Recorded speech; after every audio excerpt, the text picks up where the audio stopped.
Hi friends, எல்லாரும் எப்படி இருக்கீங்க? இன்றைக்கி நம்ம சேனலில் ஒரு ஹெல்த்தியான ஒரு பிரேக்ஃபாஸ்ட் ரெசிபி பார்க்க போகிறோங்க. வீட்டில் வந்து இட்லி மாவு, தோசை மாவு, ரவை இது எதுவுமே இல்லைனாலும் பரவாயில்ல. நீங்கள் உடனடியாக ஒரு ஹெல்த்தியான டேஸ்ட்டான ஒரு தோசை ரெடி பண்ண முடியும். அப்படி என்ன வச்சு இந்த தோசை ரெடி பண்ணியிருக்கோம் அப்படிங்கிறத அந்த வீடியோ ஃபுல்லாக இருக்குது. ஸ்கிப் பண்ணாமல் பாருங்கள்.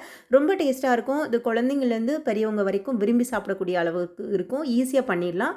வாங்க இப்போ வீடியோக்குள்ளே போய் பார்த்துடலாம். ஒரு கப் அளவுக்கு உளுந்து எடுத்து ஒரு அரை மணி நேரத்துக்கு முன்னாடி ஊற வச்சு ரெடி பண்ணி வச்சுருக்கேன். அதே மாதிரி நீங்களும் வச்சுக்கோங்க. இப்போ அந்த உளுந்தை வந்து எடுத்து மிக்ஸி ஜாரில் வந்து சேர்த்துக்கலாம். இந்த தோசை பண்ணுறதுக்கு உளுந்து வந்து ஒரு அரை மணி நேரம் ஊறினாலே கரெக்டாக இருக்கும். ரொம்ப நேரம் ஊற வேண்டிய அவசியம் இருக்காது. மிக்ஸி ஜாரில் சேர்த்துட்டு ஒரு அரை கிளாஸ் அளவுக்கு தண்ணி சேர்த்துட்டு எவ்வளோக்கு நல்லா நைஸாக அரைக்க முடியுமோ அந்தளவுக்கு நல்லா நைஸாக அரைச்சிட்டு வந்துக்கோங்க. இப்போ உளுந்து அரைக்கும் போது இதில் நம்ம வேறு எதுவுமே சேர்த்து அரைக்க மாட்டோம். அப்படியே தான் அரைச்சிட்டு வந்துக்குவோம். இப்போ அரைச்சிட்டு வந்ததை நம்ம வந்து வேறு பாத்திரத்தில் ஒரு அகலமான பாத்திரத்தில் வந்து நான் மாற்றிக்கிறேன். இந்த மாதிரி உளுந்து மாவு பாருங்கள், நல்லா நைஸாக அரைச்சாச்சு. இப்போ இந்தளவுக்கு தண்ணி பக்குவம் இருந்தாலும் ஒன்றும் தப்பு கிடையாது. கொஞ்சம் கெட்டியாகவே நீங்கள் அரைச்சிட்டிங்கனாலும் லாஸ்ட்டில் கொஞ்சம் தண்ணி சேர்த்துக்கலாம். இதில் வந்து நல்லா துருவின ஒரு கேரட் வந்து சேர்த்துக்கிறேன். அதுக்கப்புறமா இது கூட என்ன சேர்க்க போகிறோம் அப்படின்னு பார்த்தீங்கன்னா, நல்லா பொடிசாக கட் பண்ண பெரிய வெங்காயம், இதில் வந்து ஒரு வெங்காயம் பொடிசாக கட் பண்ணிட்டு சேர்த்துக்கிறேன். அதுக்கப்புறமா பொடிசாக கட் பண்ண கொத்தமல்லி தலைகளையும் இதில் சேர்த்துக்கலாம். இது சேர்த்ததுக்கப்புறமா இதில் தேவையான அளவுக்கு உப்பு சேர்த்துக்கிறேன். அதுக்கப்புறமா ஒரு அரை ஸ்பூன் அளவுக்கு சீரகம், அதுவும் சேர்த்ததுக்கப்புறமா 2 முட்டை உடைச்சிட்டு சேர்த்துக்கலாம். இது காலையில் ஸ்கூல் போகிற குழந்தைங்களுக்கு கூட நீங்கள் இந்த மாதிரி ரெடி பண்ணி கொடுக்கலாம். பொடிசாக கட் பண்ண ஒரு பச்சை மிளகாய், ரொம்ப வந்து பச்சை மிளகாய் நிறைய சேர்த்தா குழந்தைங்க சாப்பிட முடியாதுங்கிறதுக்காண்டி நான் வந்து ஒரு பச்சை மிளகாயை நல்லா பொடிசாக கட் பண்ணிட்டு சேர்த்துட்டேன். நல்லா கலந்துக்கோங்க. இந்த உளுந்து மாவு கொஞ்சம் வளவளப்பு தன்மையோடு தான் இருக்கும். இந்த முட்டை இதெல்லாம் சேர்த்து நல்லா மிக்ஸ் ஆகிற அளவுக்கு நல்லா அடித்து நீங்கள் மிக்ஸ் பண்ணிக்கணும். அப்போ தான் அது எல்லா இடமும் ஈக்குவலாக இருக்கும். இப்போ மாவு வந்து நல்லா அந்த மாதிரி ரெடி பண்ணியாச்சு. இப்போ மாவு ஒரு ஓரமாக இருக்கட்டும். இந்த தோசை கூட தொட்டு சாப்பிட்றதுக்கு ஒரு சூப்பரான டக்குன்னு ஒரு சட்னியை ரெடி பண்ணிக்கலாம். அதுக்கு அடுப்பில் கடாய் வச்சுட்டு ஒரு ஸ்பூன் எண்ணெய் விட்டுக்கலாம். கொஞ்சமாக கடுகு, அதே மாதிரி ஒரு 1/4 டீஸ்பூன் கடுகு, 1/4 டீஸ்பூன் அளவுக்கு சீரகம் ஆட் பண்ணிக்கிட்டு ஒரு ஸ்பூன் கடலைப்பருப்பு, ஒரு ஸ்பூன் அளவுக்கு உளுந்த பருப்பு சேர்த்துக்கலாம். அதுக்கப்புறமா ஒரு சின்ன சைஸான ஒரு பெரிய வெங்காயத்தை கட் பண்ணி சேர்த்துக்க போகிறேன். 3 காஞ்ச மிளகாயும் சேர்த்துக்க போகிறேன்.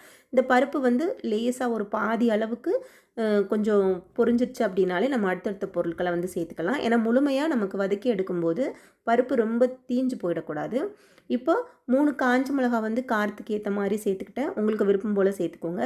ஒரே ஒரு பெரிய வெங்காயம், ஒரு பெரிய சைஸ் தக்காளி, சின்னதாக இருந்தால் 2 தக்காளி, ஒரு சின்ன துண்டு அளவுக்கு புளி, இதெல்லாம் சேர்த்து நல்லா வதக்கி விட்டுக்கோங்க.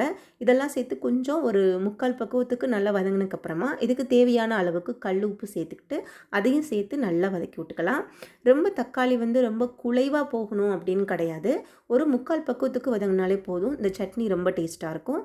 இது நல்லா வதக்கினதுக்கப்புறமா இந்த மாதிரி நல்லா எல்லாமே கொஞ்சம் ஓரளவுக்கு வதங்கிடுச்சுன்னு தெரிஞ்சிச்சுன்னா பருப்பெல்லாம் பாருங்கள் நல்லா செவந்து வந்துருச்சு. இப்போ அடுப்பை ஆஃப் பண்ணிவிட்டு நல்லா வந்து கலந்து விட்டுட்டு ஆற வச்சிடலாம். ஆறினதுக்கப்புறமா இதை வந்து மிக்ஸி ஜாரில் சேர்த்துட்டு நல்லா வந்து நைஸாக அரைச்சிட்டு வந்துக்கிறேன். அதுக்கப்புறமா நம்ம தோசை ஊற்றிக்கிறதுக்கு அடுப்பில் தோசைக்கல்லை வச்சு ஒரு கரண்டி எடுத்து ஊற்றிட்டேன். அதாவது அந்த வீடியோ கொஞ்சம் கட் ஆகிடுச்சு. மறுபடியும் ஊற்றினதை நான் காமிக்கிறேன். இப்போ தோசை ஊற்றினதுக்கப்புறமா உங்களுக்கு இதில் நெய் பிடிக்குமா, இல்லைனா நீங்கள் வந்து பார்த்திங்கன்னா நல்லெண்ணெய் சாப்பிடுவீங்களா, உங்கள் விருப்பம் போல் சேர்த்துட்டு இதை திருப்பி விட்டுக்கலாம்.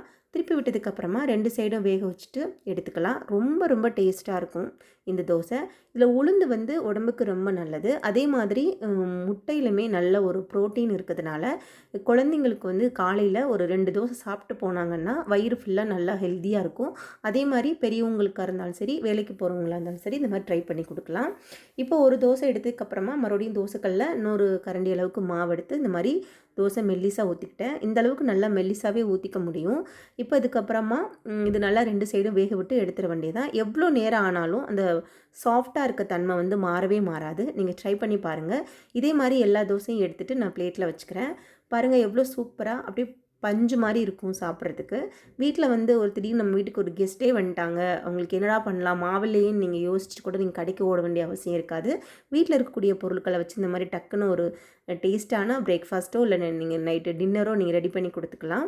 இது வந்து ரொம்ப பெரியவங்களாக இருந்தால் மட்டும் முட்டை சேர்த்து நைட்டு தோசை கொடுக்க வேண்டாம். மற்றவங்க எல்லாருக்கும் நீங்கள் ட்ரை பண்ணலாம். இந்த ரெசிபி பிடிச்சிருந்தா சப்ஸ்கிரைப் பண்ணிக்கோங்க, லைக் பண்ணிக்கோங்க, ஷேர் பண்ணிக்கோங்க. நெக்ஸ்ட் ரெசிபி மீட் பண்ணுறேன். ஓகே.